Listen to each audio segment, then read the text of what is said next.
gracias a la doctora Pilar Hernández. Ahora le damos la palabra al doctor Francisco López Bárcenas. Buenas tardes, compañeros, compañeras. Escuchando al doctor Jaime y a la maestra Pilar, sospecho que todavía tienen muchos remordimientos de conciencia por aquello que nos hacían sufrir en clase. Yo creo que hay que decir en descargo de ellos, para que ya no se preocupen mucho, que gracias a ello aprendimos algo. Muchas gracias, les agradezco mucho que me inviten aquí a compartir esta mesa de reflexión con ustedes, y al compañero Rodrigo, que no ha llegado y que esperemos que llegue, ¿no? Me gustaría comenzar diciendo, hay un libro que escribió el doctor Carlos Tello Macías, aquí del Instituto de Investigaciones Económicas, que se llama La Revolución de los Ricos.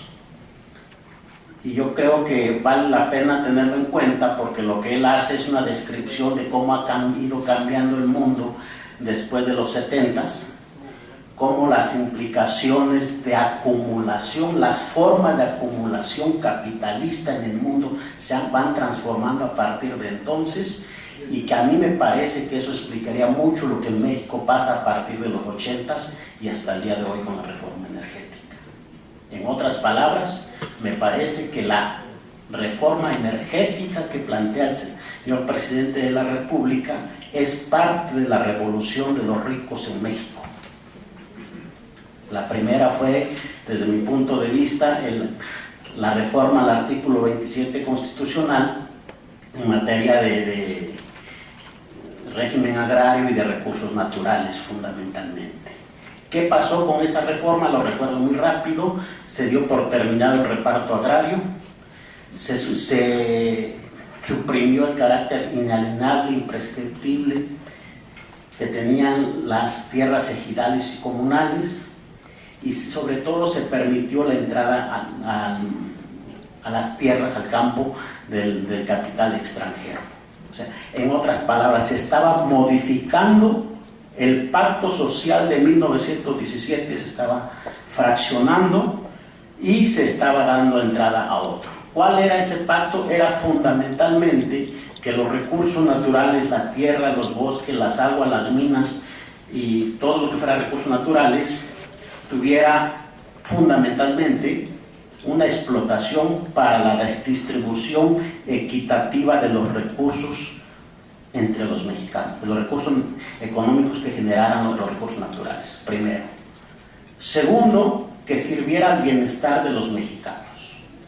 Tercero, que se hiciera un uso razonable, sustentable de ellos, es decir, que no se comprometiera la posibilidad de que también se beneficiaran los mexicanos que vendrán atrás de nosotros.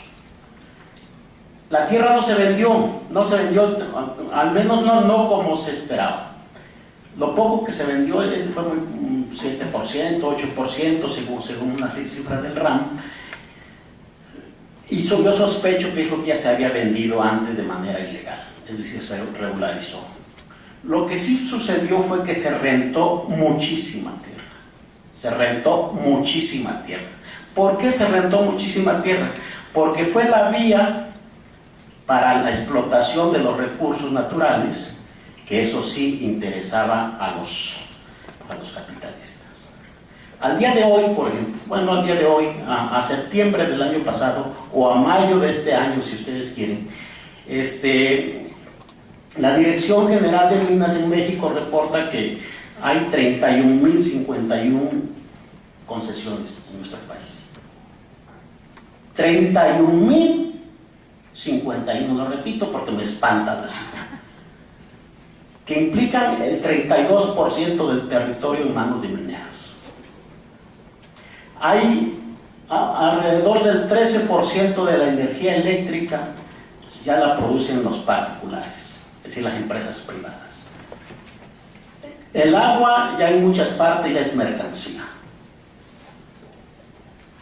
Ese fue el modelo de acumulación que se implementó a partir de 1992. Naturalmente, para que entren las empresas a esto, necesitan hay tres vías. Una de ellas es la compraventa. Nunca compran la tierra porque, o la mayoría de las veces no compran la tierra por una razón simple, la destruyen. O sea, económicamente no es viable para ellos. Entonces rentan. Rentan más o menos, hoy nos amanecimos, por ejemplo, con la noticia de que en Chihuahua, bueno, esa no fue la renta, fue la expropiación, pagaron 50 centavos el metro cuadrado de la tierra que le quitaron a los guarijos. 50 centavos el metro cuadrado. O sea, ese es el desarrollo que se le ofrece a los pueblos indígenas. En Oaxaca, a los ICOTS, a los San Dionisio del Mar, a los que se oponen a las empresas eólicas, les pagan 1,000 pesos por hectárea al año. O sea, ese es el desarrollo que se le propone a los pueblos indígenas. Lo que quiero decir es que en nombre del desarrollo, en nombre de un desarrollo que nadie sabe a ciencia cierta cuál es, se despoja a los pueblos indígenas. La forma de despojar, y no me voy a meter a explicar esto, la forma de acumular en estos momentos en todo el mundo es despojar a la gente de sus bienes. David Hervey lo ha teorizado mucho en el nuevo imperialismo, si alguien lo quiere leer, lo teoriza mucho, sobre todo para los Estados Unidos. Pero ese es el modelo. ¿Por qué? Por características propias del sistema capitalista en esta coyuntura actual. ¿Qué tiene que ver esto con la reforma energética? Bueno, ya lo explicó la doctora María del Pilar, no hay una referencia a los pueblos indígenas, lo cual no quiere decir que no les impacte. Yo recordaría aquí al doctor Bartolomé Clavero, estudioso profundo de los derechos indígenas, y él decía que lo que tenemos que ver cuando hablamos de pueblos indígenas no es tanto lo que dice la ley sobre ellos, sino lo que no dice. Porque normalmente las leyes están a contrapelo de la demanda de los pueblos indígenas. Yo resaltaría algunas cosas que están ahí y que impactan. Dice, por ejemplo, el texto actual del 27, en su párrafo 6, que dice que tratándose del petróleo y los hidrocarburos no se otorgarán concesiones ni contratos. Y el que se propone es que dice que tratándose del petróleo y los hidrocarburos no se expedirán concesiones. O sea, contratos sí. Primero. El mismo artículo 27 dice que corresponde exclusivamente a la nación generar, conducir, transformar, distribuir y abastecer energía eléctrica que tenga por objeto la prestación del servicio público. Y lo que se propone que diga es que corresponde a la nación el control del sistema eléctrico nacional, así como al servicio público de transmisión y de distribución de energía eléctrica. Es decir, la producción sale. ¿Cuál es la importancia de esto? Que alguien va a producir la energía. No sabemos cómo, no sabemos tampoco qué tipo de contratos. Pero la energía, pues hay muchos tipos de energías. Hay la que conocemos normalmente, las hidroeléctricas, pero hay también la eólica, que está teniendo una importancia bastante amplia en la economía, y la energía solar también, que a ella se refiere, no se refiere solo a una. Y segundo, que sí la podrán producir los particulares. ¿En dónde la van a producir? No la van a producir en el aire, obviamente. Requieren recursos naturales. El 28 dice que no constituirán monopolio las funciones del Estado, que el Estado ejerza de manera exclusiva en las siguientes áreas estratégicas, y dentro de ellas la energía y el petróleo. Y lo que se propone que diga es que tratándose de energía eléctrica, petróleo y demás hidrocarburos, no se estará a lo dispuesto, se estará a lo dispuesto en el artículo 27.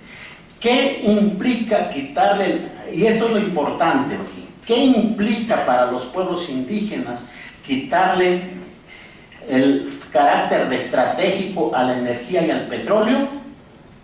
Fundamentalmente que como actividad estratégica su fin no era meramente mercantil. Su fin era satisfacer o es hasta el día de hoy, satisfacer las necesidades de esto que llamamos, de la gente de esto que todavía llamamos Estado mexicano. ¿Cuáles son esas necesidades? Ya las dije hace rato. Que los mexicanos puedan satisfacer sus necesidades de alimentación y vestir. Que se distribuya equitativamente la riqueza que produzca. Y que se cuide, es decir, que se use de manera sustentable. Eso es lo que debería tener como prioridad si fuera estratégico. Cuando se le quita el carácter de estratégico, pasan dos cosas. Primero, se suprime ese fin. Segundo, no se garantiza constitucionalmente que el Estado controle esos recursos. Y tercero, es decir, puede convertirse en propiedad privada. No sabemos porque no tenemos la ley secundaria. Y segundo, o tercero, perdón, que los particulares pueden entrar en eso. ¿Qué tiene que ahora con los pueblos indígenas? Nosotros desde 1989 primero se firmó el convenio 169 al que hacía referencia la doctora Pilar. En 1992 hubo una primera reforma constitucional y en el 2001 hubo una segunda reforma constitucional en materia de derechos indígenas.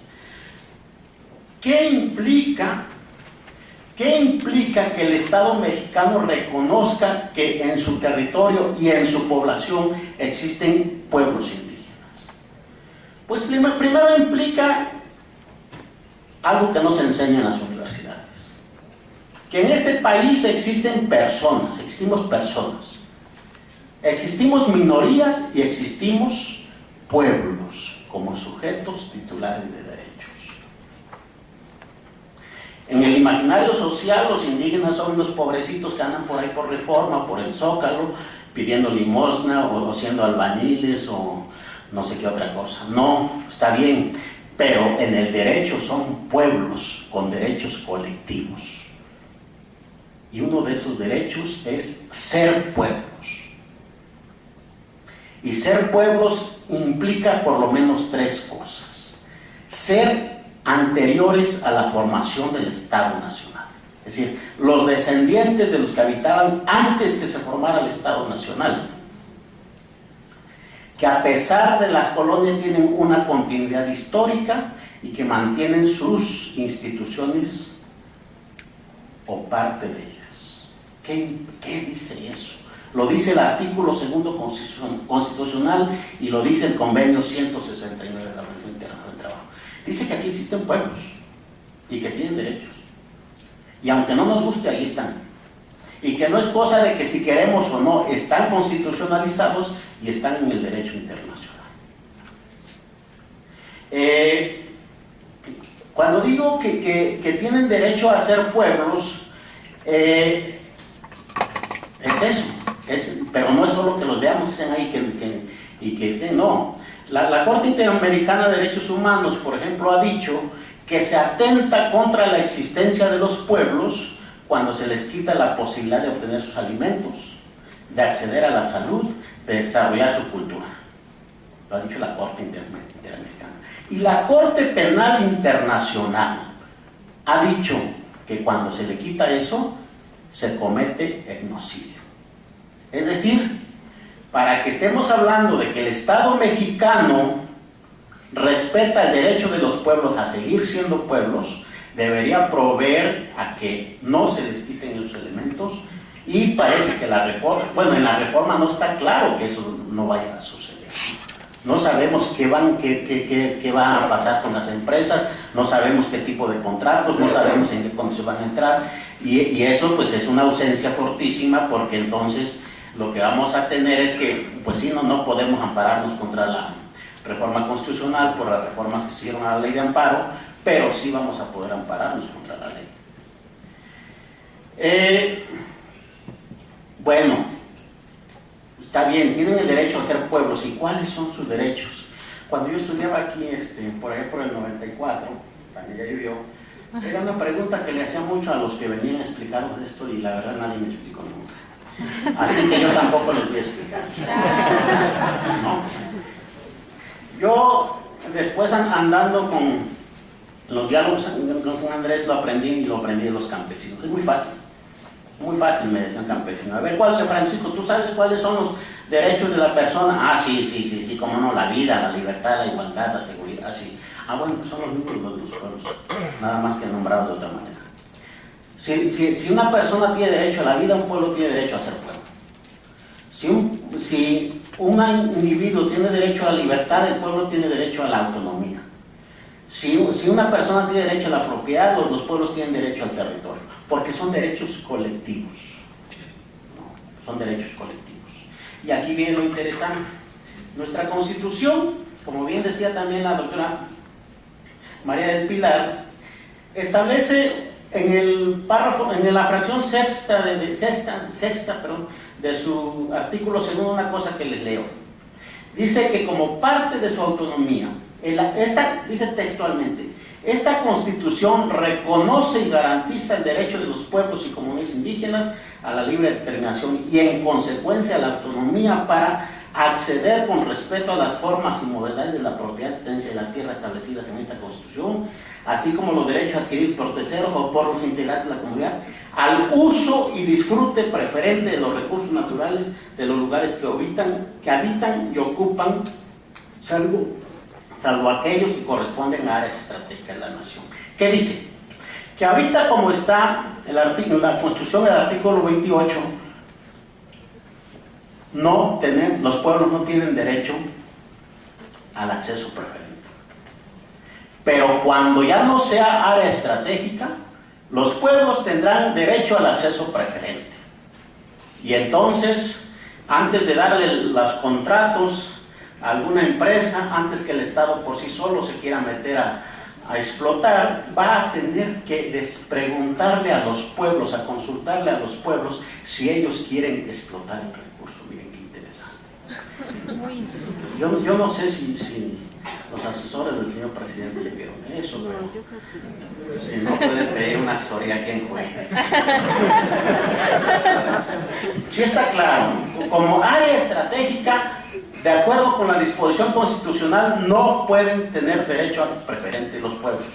Pero ya que no sea área estratégica, no hay duda de que los pueblos tienen derecho al acceso preferente al petróleo o al cualquier otro recurso, cualquier otro hidrocarburo. Y entonces van a llover los amparos y van a llover los usos. Bueno, esas cosas. Ese es un asunto. El otro asunto es que el convenio, sobre todo en la parte, tiene una parte segunda, se llama parte tierra, se llama en el convenio, aunque en realidad habla de tierras y territorios y recursos naturales. Y dice que se deben respetar, que el gobierno debe respetar la importancia especial que para las culturas y valores espirituales de los pueblos interesados reviste su relación con las tierras o los territorios. Y que cuando se habla de territorio, lo que se dice es que se habla de la totalidad del hábitat. ¿Qué dice? Dice lo siguiente, que los pueblos son pueblos por ser portadores de una cultura distinta al del resto de la población. Eso es lo que los hace ser pueblos. No lo que se dice en el común, que pobrecitos, que no, que son anteriores al Estado y que tienen una diferencia cultural sustantiva con respecto al resto de la población. ¿En qué se manifiesta esta diferencia cultural? Pues en la forma de ver la vida, en la forma de organizarse, en la forma de relacionarse con la naturaleza, en la forma en lo que piensan ellos del mundo y de ellos con respecto al resto del mundo, por decirlo así, ¿no? Bueno, ahí mantienen una relación especial. Los huirráricas tienen una suspensión provisional por esto, porque dieron concesiones a mineras sin que le respetaran esto, y tienen una suspensión, ahí todavía no sabemos qué va a pasar, Los que sí ya tienen una sentencia definitiva son los tarahumaras de una comunidad que se llama Huetosachi en Chihuahua. Pero eso es importante. Cuando lleguen las empresas petroleras, eso debería estar si no está en la Constitución, por lo menos debería estar en la ley secundaria. Porque si no está en la ley secundaria, van a venir los amparos contra la ley y contra los actos que se cometan por esa omisión. El artículo 15 dice una cosa que es interesante: los derechos de los pueblos a los recursos naturales existentes en sus tierras deberán protegerse especialmente. Estos derechos comprenden el derecho de los pueblos a participar en la utilización, administración, conservación de dichos recursos. Y ya dijimos que cuando salga de ser área estratégica el petróleo, esto va a aplicar automáticamente. Y dice una cosa que para el caso que nos tiene aquí es importante. Estoy leyendo literal. En el caso de que pertenezcan al Estado, como es el caso mexicano del petróleo, la propiedad de los minerales o de los recursos del subsuelo o tengan derechos sobre otros recursos existentes en las tierras, los gobiernos deberán establecer o mantener procedimientos con miras a consultar a los pueblos interesados a fin de determinar si los intereses de esos serán perjudicados y en qué medida, antes de emprender o autorizar cualquier programa de prospección o explotación de dichos recursos. Los pueblos interesados, es decir, los que tengan derechos sobre ellos, deberán participar siempre que sea posible en los beneficios que reporten tales actividades y percibir una indemnización equitativa por cualquier daño que puedan sufrir como resultado de esas actividades. ¿Qué va a pasar entonces? No solo que tienen derecho al acceso preferente. Vamos a suponer que les consultaron y dijeron: nosotros no queremos ser petroleros, pues tenemos otro tipo de negocios, eso déjenselo allá. Pero eso no quita de que protejan sus territorios y que él diga: no lo quiero, pero tampoco quiero que se me metan aquí a destruir mis cosas. Ojo. Pero puede decir: miren, sí, no lo quiero, sí métanse, pero vamos viendo que yo puedo ser socio de ello.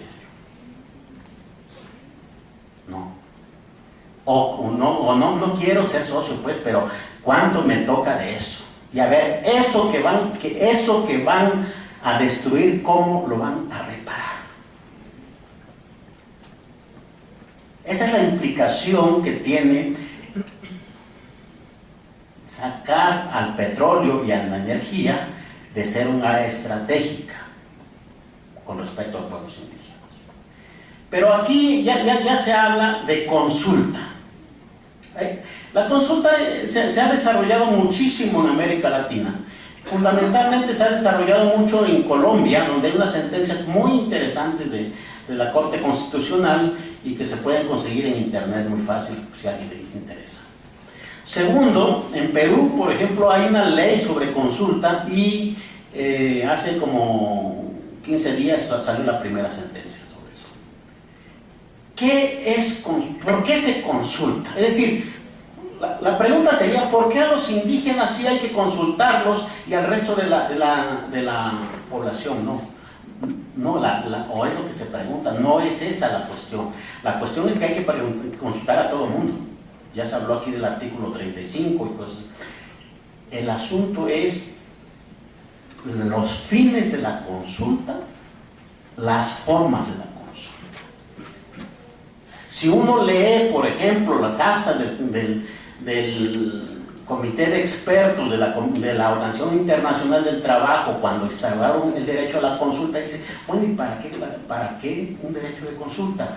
Y ellos mismos explican: es que los pueblos han estado subordinados, se les ha negado la participación directa en las decisiones de los estados a los que pertenecen, y hay que garantizarles que puedan participar. Ese es ese asunto de la consulta. Después viene el asunto de quién consulta, y también tiene implicaciones. Por ejemplo, en Brasil o en Guatemala se ha dejado, en función del convenio 169, el Estado se ha desentendido y dice: bueno, sí, que consulten las empresas. No.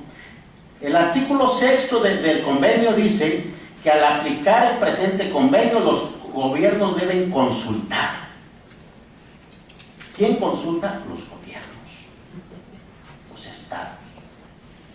¿A quién consulta?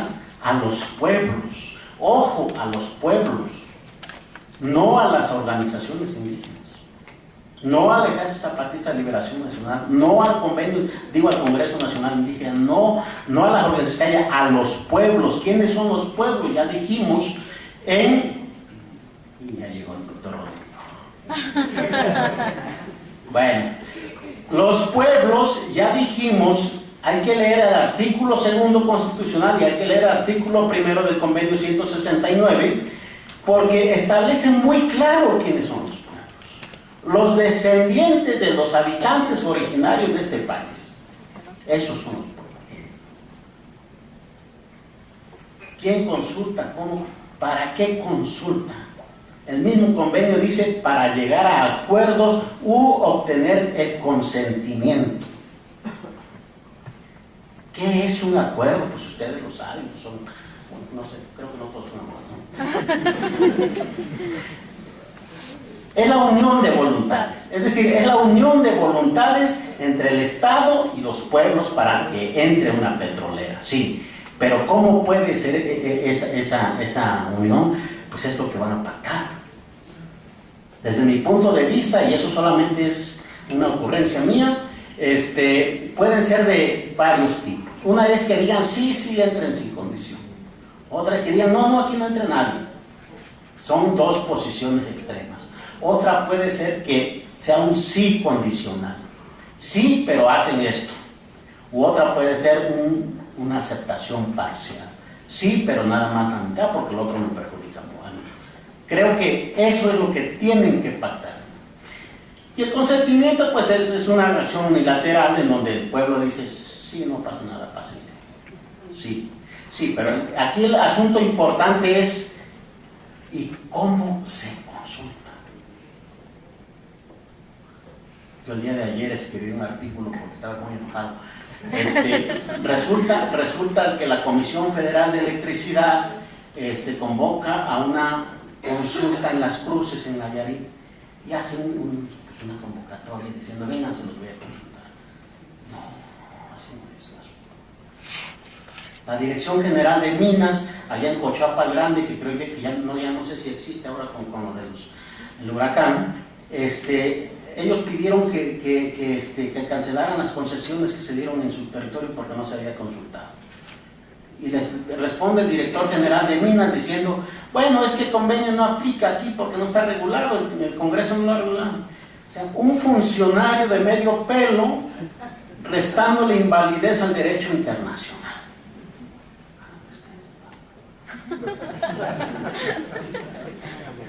Pues, ¿qué le vamos a hacer? Y todo lo que nos enseñan aquí, que era jerarquía. Pero entonces, lo que debemos tener ahí es que la consulta es un procedimiento. Miren, hace un mes estábamos en Perú discutiendo estas cosas y había una asesora de mineras que ella se dedica a organizar consultas para las mineras, o sea, o representa a las mineras a la hora de hacer las consultas, mejor dicho. Y lo que nos decía es una consulta se puede llevar de 3 meses, de 6 meses a 3 años. Y puede ser que al final digan no. Pero eso es una consulta. Es decir, convocas, informas, das los planos, permites peritos. Es todo un proceso. Y puede ser que al final digan no. Bueno, es su derecho. Y ella misma decía, la experiencia que tenemos después de 10 o 15 años de trabajar es que aún así sale más barato realizar la consulta que no hacerla. Y nos decía otra cosa, ¿no? Lo que las empresas tienen que reflexionar es que el mundo cambió. Y cambió para bien y para mal, y que hay unos sujetos que se llaman pueblos indígenas y que tienen derechos.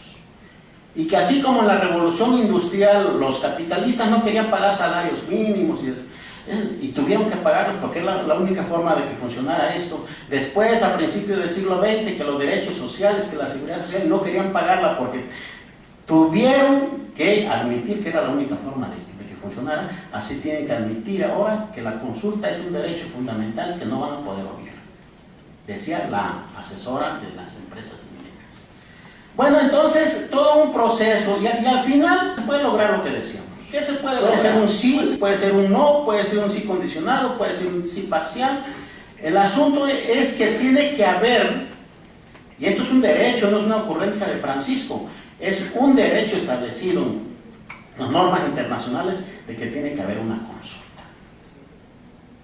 ¿Qué pasa cuando no se consulta? En México hay muchísimos amparos ya sobre el derecho a la consulta. Algunos, les digo, algunos ganados, algunos con suspensión, algunos perdidos, pero lo cierto es que ya hay... Bueno, yo para terminar diría dos cosas, compañeros.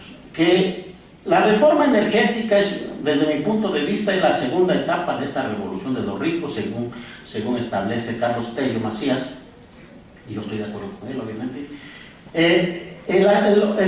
Y la otra, que las implicaciones que tiene sacar al petróleo y a la energía de áreas estratégicas que establece la Constitución y mandarlas a áreas simples, tiene muchas implicaciones para pueblos indígenas, que creo que no han visto los reformadores. Y tercero, que hay una serie de derechos que, aunque no se anuncian, sí están ahí presentes y que van a pesar a la hora de la reforma constitucional. Deberían pesar mucho, pero sobre todo creo que van a pesar a la hora de la legislación secundaria. Muchas gracias.